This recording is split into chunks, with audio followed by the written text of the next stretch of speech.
थोड़ा सा बोलो, सही बोलो, क्योंकि ज़्यादा बड़ा नहीं डाल पाती हूँ। और दीदी बताइए, आजकल जो ये हमारी दुनिया में घटनाएं हो रही हैं उसके बारे में कुछ बोलो। ये क्या हो रहा है दुनिया में? लड़का लड़की को मार डाल रहा है, लड़का लड़की को मार डाल रहा है, हैं?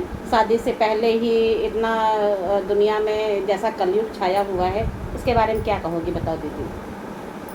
क्या ही बोले, लड़के लड़की समझते नहीं हैं, घर वालों को धोखा देते हैं, फिर बाद में इतना सब उल्टा सीधा बोला जाता है। बदनामी तो दोनों ही घरों की हो और रही है। हम ये कहते हैं कि चाहे लड़का हो चाहे लड़की हो, दोनों के पेरेंट्स ये जानते हैं कि मेरा लड़का कैसा है, मेरी लड़की कैसी है। हाँ, सबके ये घर तो वाले जानते छुपाना हैं है। ये। लेकिन अगर आपकी लड़की में थोड़ी कमी है, या आपकी लड़की किसी और के साथ बात कर रही है, या किसी और के साथ एक्स्ट्रा अफेयर में है, तो क्या आपको नहीं मालूम है? आप क्यों किसी का घर बर्बाद करने के लिए उसके घर में संबंध बनाने चले जा रहे हो?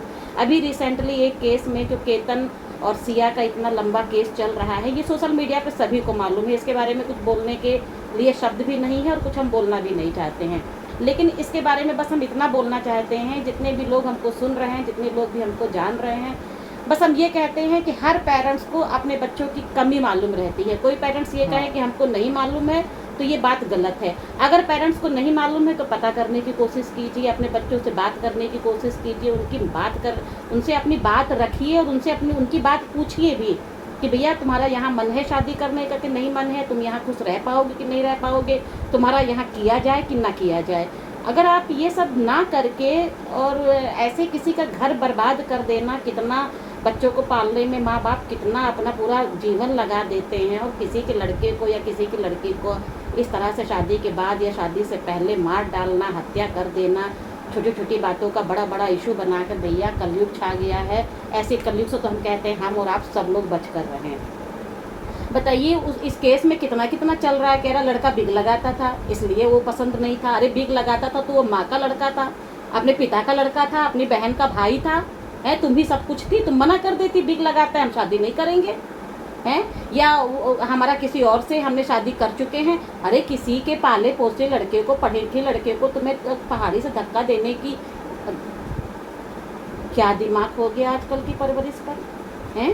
क्या हो गया लड़कियों को, क्या हो गया है लड़कों को, कुछ हमें समझ नहीं आ रहा है। बस हमको तो इतना मालूम है कि ये जो कलयुग छाया हुआ है, इससे हम और आप सब लोग बचकर रहें, अपने बच्चों को भी बचा कर रखें, उनको सही परवरिश दें, संस्कार दें, और अपनी बातें शेयर करने को उनको पूरा मौका दें। किसी पर अपना किसी पर अपनी राय थोपे ही ना, क्योंकि आजकल के बच्चे मानते कुछ है नहीं घर वालों की भी तो गलती है। क्यों इतना थोपो, इतना पैसा है, सब कुछ है, और अब ये थुआ है सब। हाँ, दुनिया सब थुआ पुलिस है। में बेटी पड़ी है, तो इससे अच्छा तो पहले ही। ऐसा तो नहीं मैं मान सकती हूँ कि किसी को कुछ पता नहीं होता, सब पता रहता है। सब लेकिन पता बस यही रहता इंसान कहता है ना कि हमें नहीं पता था। लड़की वाले सोचते हैं कि हम शादी कर देंगे हाँ। तो लड़की सुधर जाएगी, लड़के में कुछ कमी है तो हाँ। एक मानसिकता बनी है, शादी कर देंगे, दूसरे के तो घर की वो लड़की आएगी सुधार तो सुधर लेंगे। जाएगा। सुधरता कोई नहीं है। जो माँ बाप की परवरिश में ना सुधरा, वो किसी के साथ में रहने से कभी नहीं सुधरता है। वो बहुत ही पहले का समय था, लोग निभा लेते थे, एक साथ शादी हो गई तो उसको आजीवन का बंधन मानते थे। अब कौन मान रहा है? अब तो करो या मरो, दो ही हाल है, या तो करो या मरो, डू एंड डाई वाला हाल हो गया है भैया। आजकल के समाज और आजकल की जो परवरिश है, आजकल के जो ये बच्चे अपने आप को स्मार्ट कहते हैं, मेरी नज़र में कोई स्मार्ट नहीं है, ये कोई परवरिश नहीं है, ये कोई संस्कार नहीं है, कोई शिक्षा नहीं है, सब बेकार की शिक्षा है। शिक्षा जीने लायक होनी चाहिए और दूसरों को जीने लायक करने की शिक्षा होनी चाहिए। खुद भी मरो और सामने वाले को मारने की शिक्षा, ये शिक्षा आ कहाँ से रही है? पता नहीं कहाँ से आ रही है। हमारे भाई भारत की संस्कृति, भारत का संस्कार तो ये नहीं है। दुनिया में ये सब कहाँ से आ रहा है? इसके लिए तो भैया राम राम, राधे श्याम, जय श्री राम। पैसा है, मॉडल है। सब मॉडर्न है, बेकार की चीज़ें। जितनी निंदा करो उतनी